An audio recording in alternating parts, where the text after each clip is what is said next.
आषाढी एकादशीच्या पार्श्वभूमीवर दक्षिण सोलापूर तालुक्यातील मनगोळी जिल्हा परिषद प्राथमिक शाळेत शुक्रवारी ग्रंथदिंडी आणि वृक्ष दिंडीचा सोहळा मोठ्या भक्तिभावात पार पडला। या दिंडीची खासियत म्हणजे शाळेतील विद्यार्थ्यांसह विठ्ठल आणि माऊलींची पालखी काढण्यात आली। ज्ञानोबा तुकारामच्या जयघोषात ही पालखी संपूर्ण गावातून काढण्यात आली। टाळ मृदंगाच्या गजराने परिसर भक्तिमय झाला।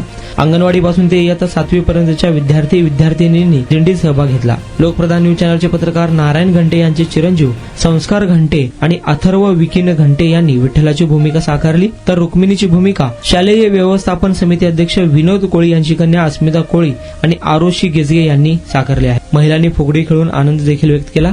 या दिंडीचे उद्घाटन सरपंच तेजश्री गायकवाड, सामाजिक कार्यकर्ते संजय गायकवाड, उपसरपंच शांताबाई कांबळे, मुख्याध्यापक सुरेश डफळे, शालेय व्यवस्थापन समिती अध्यक्ष विनोद घंटे, उपाध्यक्षा शुभदा चव्हाण यांच्यासह लक्ष्मी हातेकर, अश्विनी घंटे, विठ्ठल घंटे, दत्तात्रय घंटे, अरविंद पाटील, समाधान घंटे आदी मान्यवरांच्या हस्ते झाले। या दिंडी सोहळ्यासाठी शिक्षक राजेंद्र कांबळे, सत्यजित भालेराव, शिवकांत साबळे, शिवानंद घंटे, आरती गेजगे, नेहा रणदिवे, अंगणवाडी सेविका पोपट घंटे, विद्या गायकवाड, मदतनीस पूनम घंटे, शीतल कांबळे आणि ग्रामस्थांनी हातभार लावला। नारायण घंटे यांनी घेतलेला हा खास सोहळा